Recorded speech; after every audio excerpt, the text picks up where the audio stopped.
రైతులకు good news చెప్పింది కాంగ్రెస్ సర్కార్. ఇప్పటి వరకు అందించే పథకాలతో పాటు మరో కొత్త పథకాన్ని ప్రారంభించబోతోంది. ఈ కొత్త పథకం ద్వారా లక్షలాది మంది రైతులు ప్రత్యక్షంగా లబ్ధి పొందనున్నారు. ఈ లబ్ధి చేకూరాలంటే రైతులు ఎలాంటి రూల్స్ పాటించాలో ఇప్పుడు తెలుసుకుందాం. తెలంగాణ ప్రభుత్వం రైతు సంక్షేమం కోసం అనేక కీలక నిర్ణయాలు తీసుకుంది. ఇప్పటికే రైతులకు పెట్టుబడి సాయం కింద రైతు బంధు, రుణమాఫీ లాంటి గొప్ప పథకాలను అమలు చేస్తోంది. వీటితో పాటు పండించిన పంటలతో రైతు నష్టపోకుండా గిట్టుబాటు ధరలను, వ్యవసాయానికి అవసరమైన పనిముట్లు, యంత్రాలు కొనుగోలులో సబ్సిడీని కూడా అందిస్తోంది.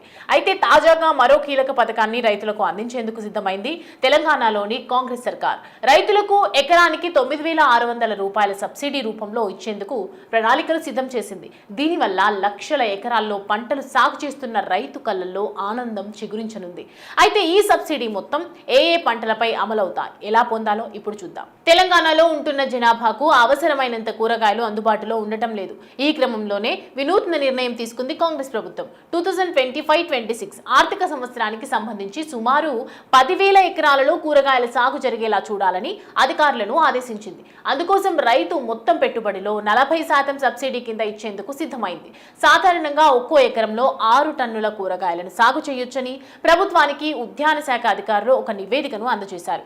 దీనికి సుమారు ఎకరాకు 24,000 రూపాయలు ఖర్చు అవుతుందని తెలిపారు. ఈ పెట్టుబడిలో 40% అనగా 9,600 రూపాయలను రైతుల ఖాతాలో జమ చేయాలని ప్రభుత్వం భావించింది.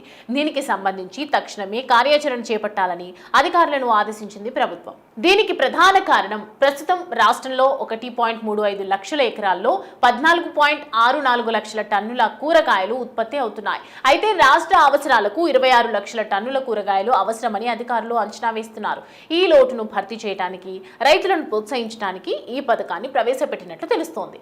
ఈ సబ్సిడీని పొందాలంటే రైతులు ముందుగా స్థానిక ఉద్యాన శాఖ అధికారి దగ్గర తాము పండించే పంటకు సంబంధించి దరఖాస్తు చేసుకోవాలి. ఇలా వచ్చిన దరఖాస్తును పరిశీలించి రైతుల జాబితాను తయారు చేస్తారు. ఆ తర్వాత ఉద్యాన శాఖకు సంబంధించిన నర్సరీల నుంచి లేదా గుర్తింపు పొందిన నర్సరీల నుంచి విత్తనాలు, ఎరువులు కొనుగోలు చేయాల్సి ఉంటుంది. ఇలా చేసిన వారికి 40% అనగా 9,600 రూపాయలు రైతుల ఖాతాలో జమ చేసేలా కొత్త మార్గదర్శకాలను జారీ చేశారు. అయితే రైతుకు ఎన్ని ఎకరాలు ఉన్నప్పటికీ 2.5 ఎకరాల్లో సాగు చేసే పంటకు మాత్రమే ఈ సబ్సిడీ వర్తించనుంది. ఉదాహరణకు 5 ఎకరాల్లో కూరగాయలు సాగు చేస్తే అతనికి 2.5 ఎకరాల సాగుకు మాత్రమే సబ్సిడీ వర్తిస్తుంది.